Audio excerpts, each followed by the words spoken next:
салауатты өмір салтын дәріптей ме рэп, соны айтшы? Да, сықпейді көрермін, неге дайын емес деген. Енді қара, мынандай қызық нәрсе бар. Анаша шегесің бе? Бізге тіпті зиян болады. Жанкүйерлеріңмен жыныстық қатынас болған ба еді? 18-де жоқ оларға. Рэптегі етістік. Бүйтемін, сөйтемін. Неге қазақ тіліндегі рэп теледидарда жоқ, ал орыс тілді рэп бар? Өз боғына өзі малынып жатыр қазақ рэп, иә? Өтірік емес. Дәретханада жатыр деп айтсаң да болады. Неге сен қазақша рэп оқыдың, иә? Қазақ тілінде де жасауға болады екен ғой рэп. Боқтап ататын ғой өлеңдеші. Қараберідегі Мадок кім? Сені қалай бағалады? Ұнаған жоқ, жалпы ұнаған жоқ. Көшеде ұстасам, көріп қалсам, көтін қинамай-ақ. Өзіңді дохуя ақыл сезінесің бе әлде әділ қазылардың шешімі дұрыс болмады ма? Орысша айтады. Кезінде ол орыс рэпінен бастады ғой, әлде ол бізге тек бір нәрсе кедергі болуы мүмкін, ол мәңгүрт рэптері.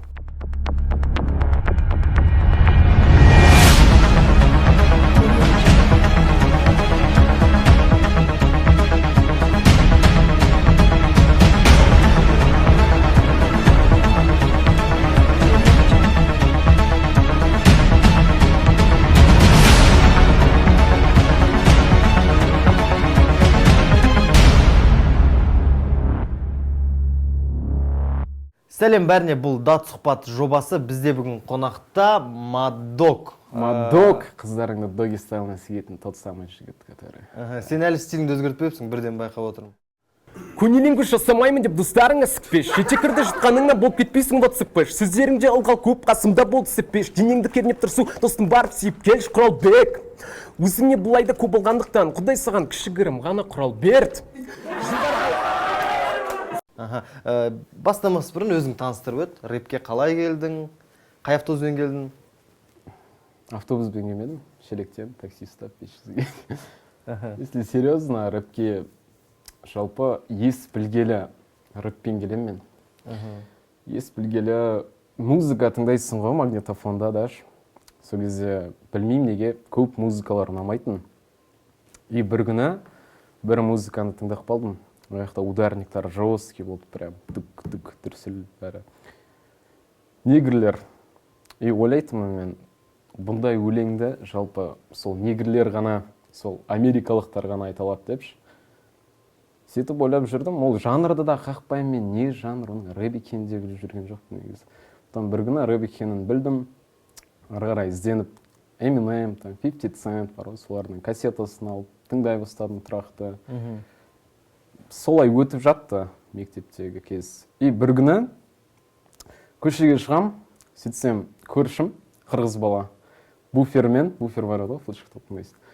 Сонымен ДМХ-ның қазақша стиль деген трегі бар. Біз қазақпыз деген. Соны тыңдап кетіп баратыр қырғыз бала. Не деген ирония дейді. Потом барамда мен, айтам, мынау рэп қой, блин. Әкел мен сразу скопировать етіп алайын. Копировать етем, тыңдап жүрмін. И ойлап отырмын, мен саған қазақ тілінде де жасауға болады екен ғой рэп. Кем емес, шетел тілінен, ағылшынша тілден. Ары қарай қазақша рэптен іздене бастадым шыны керек. Ары қарай іздеп атып сөйтіп Ашқазақты тауып алдым, Шыңғыстың тректерін тауып алдым ол кезде. Қателеспесем, дәл сол кезде ана Даймон мен Жақаулар. Иә, диск құрылыс болып жатқан кез как раз сол кезде. Смерчтің гауал. Ескірттім көзіңді сөзіме құлақ салмай, мемендікке қалдың құрметімнен жүрдей. Кізім сені көзінше отырып алып шалғай, ашуыма дейіп кеттің сөдірімін айтқан аңдамай. Сен балалық психологияң бұзып жүрген жоқ па, сол дейіс деген нәрселер әлде? Жоқ, ол кезде бала болсаң да білесің ғой жалпы, ненің дұрыс, ненің бұрыс. Боқтап ататын ғой өлеңдеш, и ол баланың психологиясы үшін негізі бір жағынан андай орысша айтқанда открытие дейді ғой, бір жаңашылдық та, кәдімгідей боқтап атады. Ондай өлең естімегенсің ғой бір телевизордан. Мен содан ары қарай қазақша рэпте іздене бастадым. Көптеген кейіпкерлер өзіме ұнайтын, тыңдай бердім. И 9-шы класс, сол кезде 15-темін. Сол кезде Шелекте мынандай әңгіме естілады. Бір орыс жігіт студия ашыпты Шелекте. И одан кейін студия, ойбай студия, о кезде ойлайсың ғой, студия деген негрлердікінде Америкадағыдай мынандай пульттармен деп біздің дауыс жазайық деймін. Дос бала екеуміз, класстас, екеуміз барамыз. Сөйтсек, мен ойламағандай, әрине, микрофон, звуковуха, осылай да жазады екен ғой, тіпті керемет. Жаздық, 1-2 трек жаздық, 2012-де мектеп кезінде. ол трек біраз мектепті шулатты. Ол кезде де елдер ол кезде махаббат, анау лирика жазып жүреді. Біз сразу репрезентпен болған сөздермен кіріп кеттік. Мектепте кәдімгідей шу записке солай басталды дейсің ғой. Солай басталды жалпы. Сен әңгімені тыңдап отырып, сен рэптен бөлек, тағы да Ләйлә Сұлтанқызы құсап кітап жазсаң, тоже біраз нәрселер жазсаң. Ой бар ондай жалпы. жалпы. Жазып аласың, по-моему. Да. Өте ұзақ әңгімелер екен деген ғой жалпы. Ары қарай жалғастырайық енді. Неге сен қазақша рэп оқыдың, иә? Сен көрініп тұр, иә, орысшаңда жаман емес, яғни басқа. Сен орысша оқып-ақ, үлкен аудиторияға жұмыс жасап, тіпті қазірдің өзінде скриптонит құсап, мүмкін Мәскеуде жүретін бе едің? Неге сен аудиториясы аз, енді дамып келе жатқан қазақша рэпті оқыдың? Сендегі осыны оқуға бірінші не нәрсе түрткі болды, соны айтшы? Ең бірінші нәрсе, ол жалпы өзіміз қазақпыз ғой, біз қазақпыз. Біз өзіміз қазақша сөйлеу керекпіз негізі. Рэпіміз де қазақша болу керек. Мен орысша оқып кетер едім, шынымен де ол қиын емес маған. Қазір де орысша оқи салу. Бірақ орысша айтқанда принципиально дейді ғой. Қазақ болғаннан кейін қазақша сөйлеу керек. Қазақстанда тұрып жатырмыз. Қазақша рэп үшін жұмыс жасау керек. Демек, сен қазақ рэпінің болашағына былай айтқанда өзіңнің үлесіңді қосқың келді. Әрине. Қазіргі қазақ рэпінің деңгейі сені қанағаттандыра ма? Бұл әлі мынау енді жарайды, ауыр айтсам ренжіме, рэпер бауырларыңа тиіп кететін болар. Өз боғына өзі малынып жатыр қазақ рэп, иә? Өтірік емес. Дәл осы деңгейде сені осы нәрсе қуанта ма жалпы? Әрине қуантпайды. Өйткені бізде осы кашада жүрміз ғой, орысша айтқанда вариться етіп, сол себепті деңгей төмен қазір. Несін жасырамыз? Деңгей төмен, дәретханада жатыр деп айтсаң да болады қазақ рэптің деңгейі қазіргі сәтте. Енді болашақта көтеріледі деп үміттенемін. Үміттен былай оны жасайтын біз ғой қазір, жастар, мен, сен, басқа жігіттер. Көтереміз жуырда. Бізге тек бір нәрсе кедергі болуы мүмкін, ол мәңгүрт рэптері. Мәңгүрт рэп, былайша, мен солай атайын. Мәңгүрт рэп деп атайық. Мәңгүрт рэп деп атайық. Өйткені талай қазақ жігіттер бар, орысша айтады, олар қарасаң теледидарда жүр, каналдарда. Ал қазақша рэпті мен теледидардан аса көп көре бермеймін да негізі. Бір жағынан ашынасың, неге қазақ тіліндегі рэп теледидарда жоқ, ал орыс тілді рэп бар. Демек біз Ғаділді де сол мәңгүрт рэперлердің қатарына жатқызамыз ба? Кімді? Әділ, скриптонитті. Ты можешь выбрать одну вещь, мультибрендовую, вместе с трендами, вместе с войнами, пиздить чужие фишки, ты становишься мультибрендовой, но уж баннер выкупишь. Жоқ, скриптонит неге мәңгүрт рэпіне жатқызамыз? Ол қазір Қазақстанның несіне айналасында жасап жатқан жоқ, ол Ресейде жасап жатыр. Жоқ, енді деңгей кезінде ол орыс рэпінен бастады ғой, әлде ол кезінде мәңгүрт рэп деп атауға. Кезінде мәңгүрт рэп болды ол. Ол деңгейден асып кетті. Ол деңгейден асып, қазір әлемдік деңгейде жасап жатыр ол. Түсінікті. Біздің жалпы қазіргі қазақ рэпіне атсалысып жүрген, жалпы қазақ рэпіне атсалысып, еңбектеніп жүргендерден кімді атар едің жалпы? Жалпы қазіргі сәтте Жандос, Тими Дигл, JMC осы үш жігітті атаймын. Не қандай шығармашылықтармен сені тәнті етті? Алғаш топ 3-ке қосатындай мысалға. Жандостың флоу ерекше, дабл тайм, фаст флоу деген заттары шығады. Дикция, таза дикция. Артқа жол жоқ, атылғаннан кейін оқ көздерімнен көре аласың, олар жалындаған от керек па? Флоу әрі дейтін оу, онда бері қарамағына менің қастырып алдыңа түсейін жол. Болмасын өппен қанатымды кеңе, қалтайым көкте. Ал Тими Диглда вообще қазақ рэпте қазіргі сәтте панч жасайтын адамдар өте аз негізінде.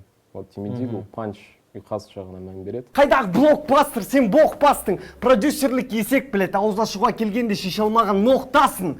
Сені гейлердің құдайы қолдасын, артқы привод. Дені сау жігіт қызбен жүреді деген ақпарат саған қатты тиді. Ал JMC орысша айтқанда не напрягаясь дейді ғой. Көтің қинамай-ақ біраз нәрсені жасай салады сходу. Жар жіберетін елдер. Просто тұрды, пук жазды, все. Ол уже ертең инетте қаңғып жүрді, хит-поп кәдің.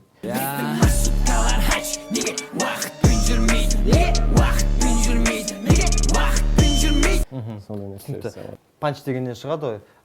Қазақ тілі көбінесе образный тіл, біз образда сөйлейміз. Жалпы панчты суреттеу біздің тілге қаншалықты характеристикасына сай келеді.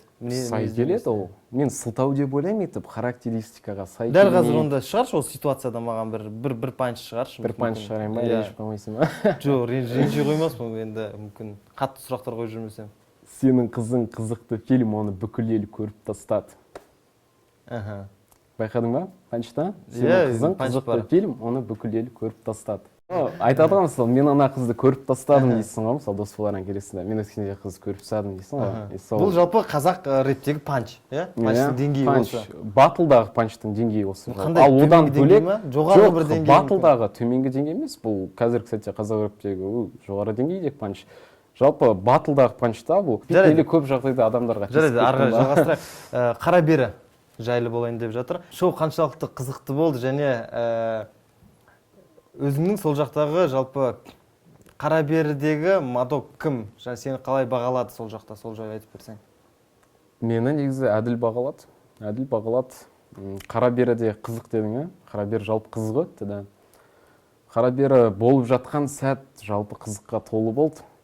Сосын тағы да айта кетерім, осы сәт пайдалана отырып. Қара бері туралы, экранизациясы туралы көбісі жаман айтады. Болмай қалды, ойдағыдай, экранизациясы ойдағыдай болмай қалды, белгісіз себептерге байланысты. Бірақ қара берінің болғанының өзі қазір екеуміз сөйлесіп отырып, жігіттер бір-бірімен коннект орнатылды да, рэперлар интернетте, ғаламторда жүруші едік қой, бір-бірімізді былай көріп қап, былай өмірде білмейміз. Қара бердің арқасында бәріміз қара бер түрткі болды осының бәріне.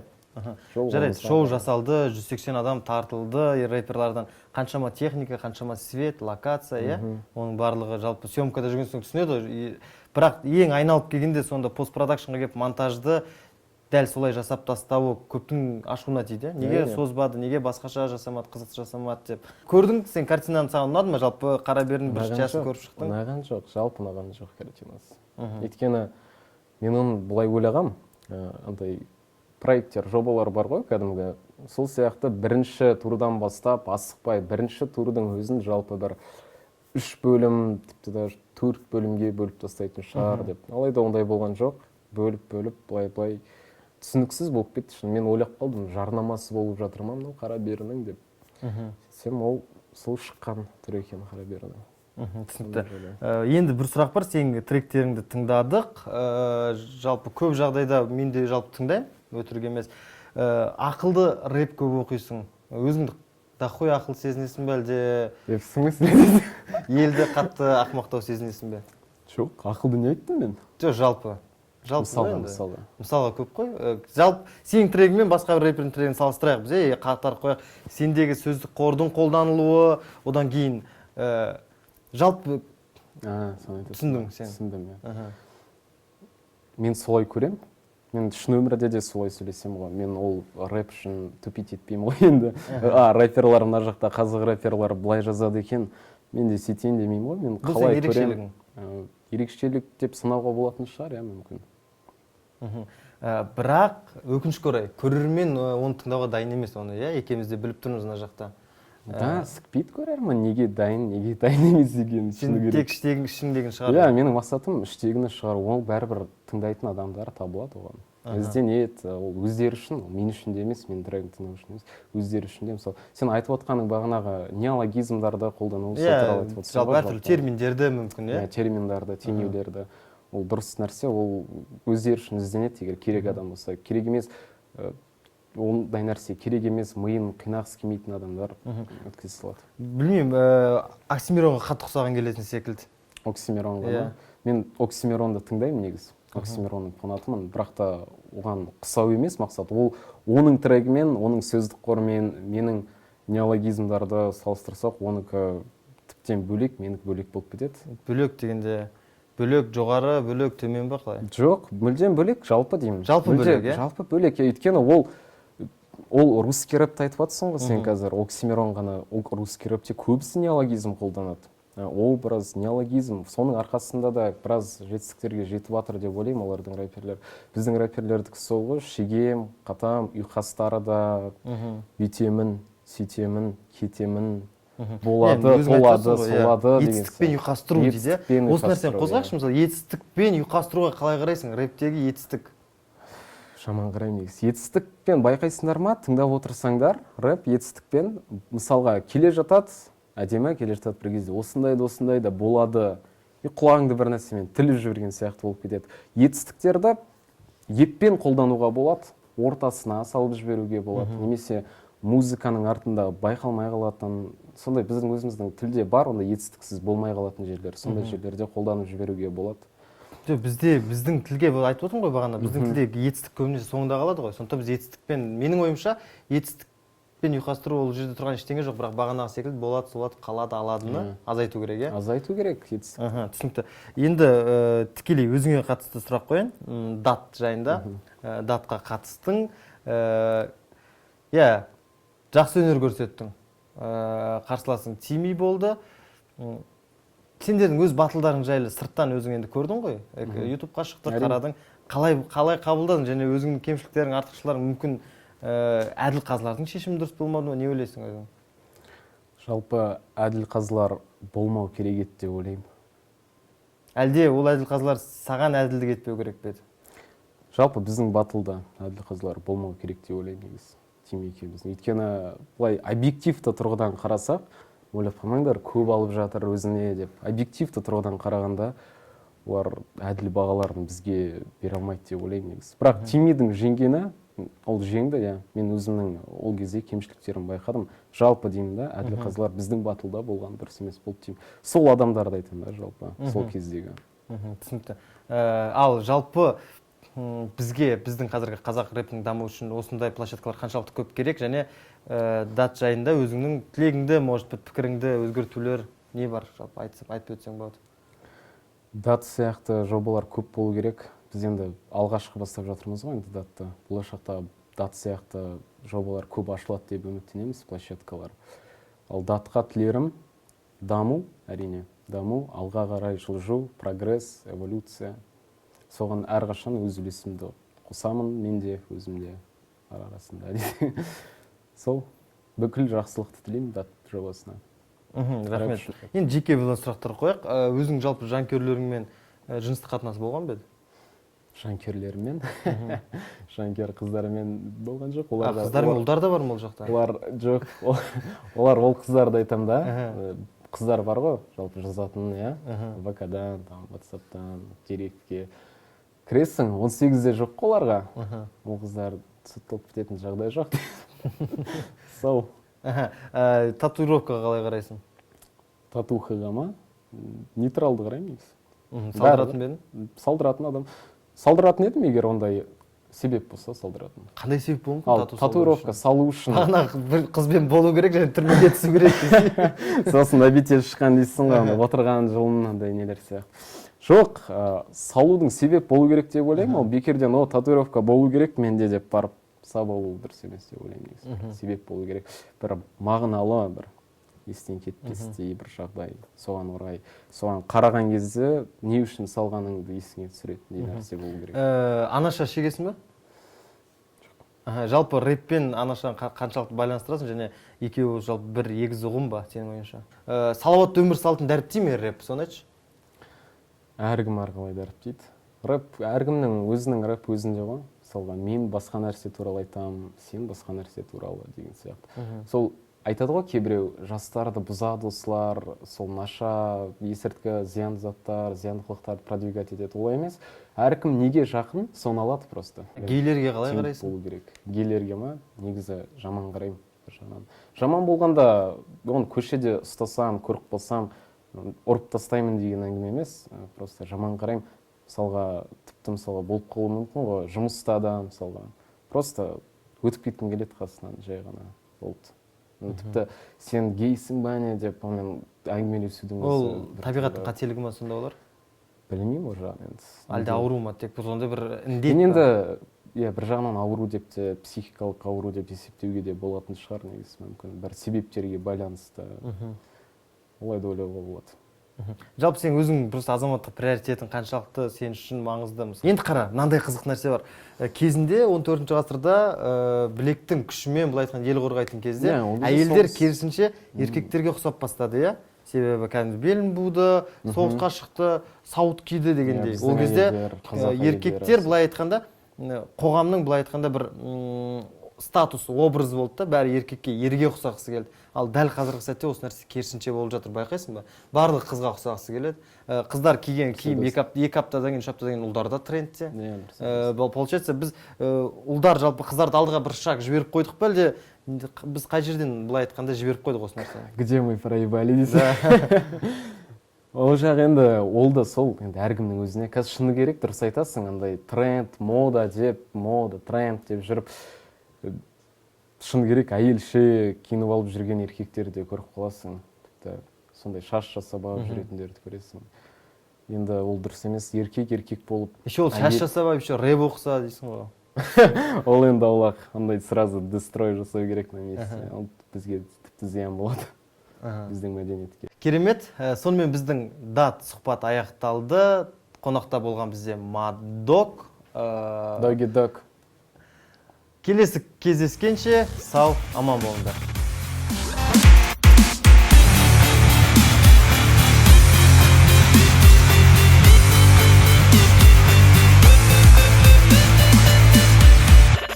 Audio Jungle.